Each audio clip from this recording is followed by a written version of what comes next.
All right, we just told you a little while ago that Donald Trump was tweeting out that he thinks the thing is tonight is far too long. It's CNN at 3 hours if you include everything with the pre-debate and the big debate. The 3 hours is far too long. He has better things to do.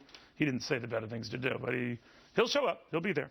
But a guy who says a lot of nice things about him, and for whom Donald Trump has a great deal of respect. In fact, would love him to serve in his administration should that come to pass. Carl Icahn, the takeover artist, has become a multi-billionaire doing so, saying to our Jolene Kent on the fine Fox Business Network that Icahn says that he thinks that Trump and the Fed and the whole presentation about what I think for whoever the GOP candidate is, including his position on inversions, in other words, those who, are rewarded for joining a foreign entity and taking the tax benefits when you go abroad. Icahn has very different views on that subject than does Donald Trump, but he says, quoting from Mr. Icahn, I think Trump hit a very important nerve in this country.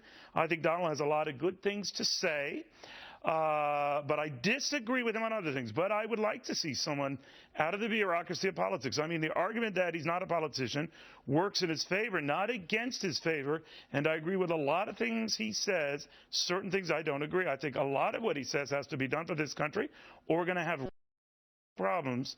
We may have them anyway. So that's very important here, because there's a business titan who doesn't agree with Donald Trump on punishing companies that, send jobs overseas or hire workers abroad.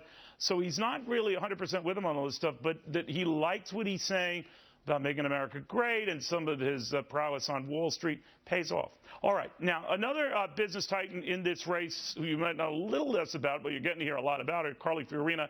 Now, she used to run Hewlett-Packard. It's better known as HP today, but she's being questioned on her stewardship of that company. Thousands lost their jobs. And a reminder, talk about a bad timing coming just today, that Hewlett-Packard is going to shed another 30,000 jobs. So no doubt opponents will leap on that and say, well, that company you were running is still in a world of hurt, so obviously you didn't leave a great impression. You could bet they're going to say that.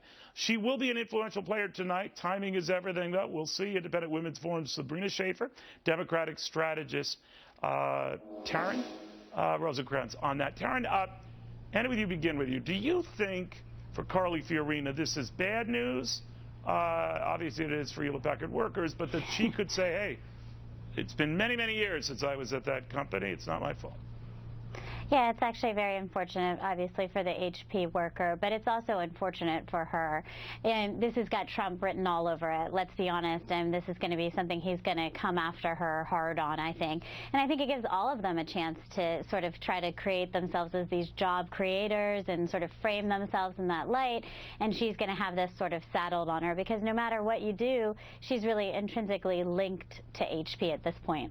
But Sabrina, wouldn't that be like blaming Ronald Reagan for some of the problems we're seeing with these Syrian refugees today? It's about the same length of time.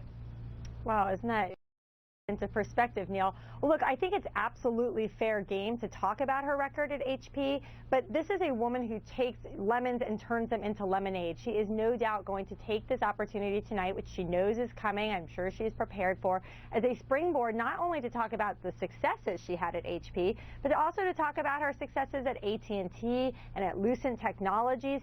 She's, it wasn't like she was a one-trick pony here. I mean, this is a woman with a long professional career, and this is an opportunity for her to say, you know what, you can give me all the punches you want. I'm going to turn them into something good. Do you think, Darren, that the way she handled Trump's comments, presumably on her looks, even though Trump said that wasn't what he was doing, have changed the dynamics mightily for her? And if there's anyone who could slay Donald Trump, or at least stop him in his tracks, ironically, it's this woman who was once at the kids' table and now is at the big table for this big debate. Well, I think this is what she's got on her shoulders tonight. She's got a lot of pressure, both from the news from HP and as well as this. I mean, all eyes are on her after this. I mean, Trump has really, like you said, he's the one who drew her out into the limelight now. And I think we're going to have to see how she performs. So this is her chance, and if she's not able to really handle it in the manner of which kind of brings her to somebody's, the thing is, people just didn't know her very well, so this is their chance to get to know her. It's unfortunate if they get get to know her in this light of this jobs lost and, you know, failed record, or if she's able to really, like you said, deliver a 1-2 punch to him and sort of take him out and make him seem the fool in this scenario. Sabrina, does the Republican ticket, whoever it is, need to have a woman on it? I mean, certainly that would be great for the GOP's image. It is no doubt, you know, still sort of feels tremendously behind the times, and so I think someone like Carly Fiorina is a wonderful addition to the stage and you know, perhaps to the ticket. One thing that I would add about her is that if I had to think of one word to describe her, it's determination.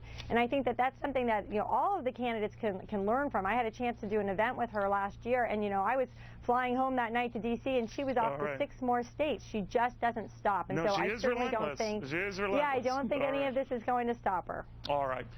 Thank you, ladies, both very much. We shall see tonight in the debate. Well, yesterday Donald Trump was on the USS